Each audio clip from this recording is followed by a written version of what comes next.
కానీ పవర్లోకి రాకుండా వచ్చే పరిస్థితి.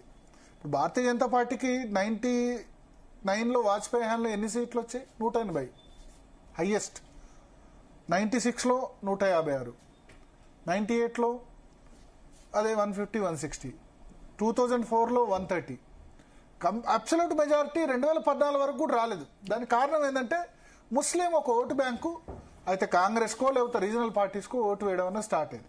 కానీ 2014లో నరేంద్ర మోడీ దాన్ని తిరిగి రాశారు. ముస్లిం ఓటు బ్యాంక్ ఎట్లా ఉంటుందో దానికి యాంటీగా రివర్స్ పోలరైజేషన్ స్టార్ట్ అయింది. హిందూ ఓటు బ్యాంకును కూడా కన్సాలిడేట్ చేశారు. అందుకనే భారతీయ జనతా పార్టీ చరిత్రలో 2 సీట్ల నుంచి 281 సీట్లు తెచ్చుకున్నారు 2014లో. 2 to 281 సీట్స్. అది ఎట్లా సాధ్యమైంది? 20% ముస్లిం, 18%, 20% ముస్లిం ఓటు ఉంటే దాని రివర్స్గా 80% హిందువులు ఉన్నారు కదా, మరి మీరెందుకు కన్సాలిడేట్ కాకూడదు అని అటు డెవలప్మెంట్ ప్లస్ హిందుత్వ రెండు నినాదాలతోటి 36-37% ఓటు తెచ్చుకొని 2014లో 281 సీట్లు నరేంద్ర మోడీ తెచ్చుకోగలిగారు. అప్పుడు రాజకీయ పార్టీలు అన్ని కూడా ఆశ్చర్యపోయాయి, బీజేపీకి సొంతంగా మెజారిటీ రావడం ఏంటి. ఎందుకంటే 272 is magic figure, 272 magic figure, 543 Lok Sabha ఉంటే. 1984 తర్వాత 1984 నుంచి 2014 వరకు 84లో రాజీవ్ గాంధీకి ఎన్ని సీట్స్ వచ్చాయి? 416 సీట్లు వచ్చాయి. అది హైయెస్ట్. కాంగ్రెస్ పార్టీ కూడా హైయెస్ట్. ఇందిరాగాంధీ హత్యానంతరం జరిగిన సానుభూతి ఎన్నికల్లో, సానుభూతి పవనాల్లో 416 సీట్లు కాంగ్రెస్ పార్టీకి వచ్చాయి.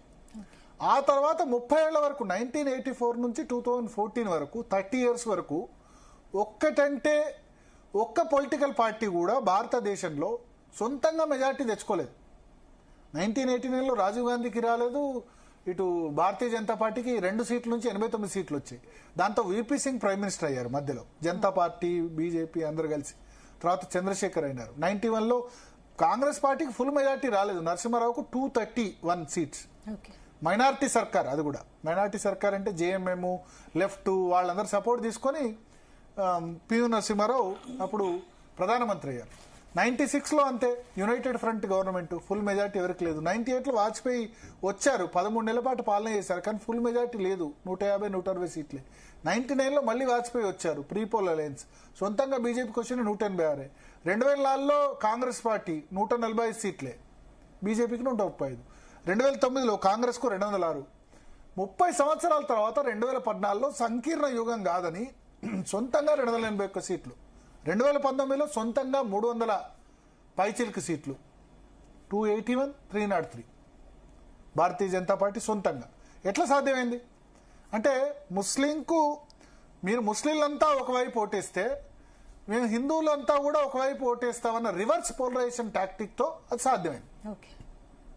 అప్పటి వరకు ఏముండే 2014 వరకు కూడా ఒక ఓటు బ్యాంక్ అంటే ముస్లిం ఓటు బ్యాంక్ కోసం అటు కాంగ్రెస్, రీజనల్ పార్టీస్ ప్రయత్నించాయి.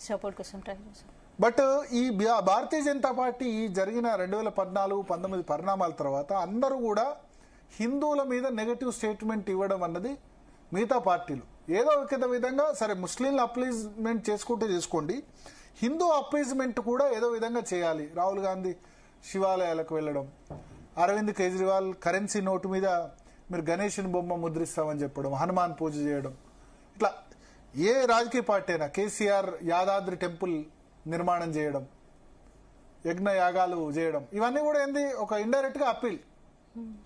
సాఫ్ట్ హిందుత్వ మిగతా రాజకీయ పార్టీలు కూడా చేయాల్సిన పరిస్థితి వచ్చింది.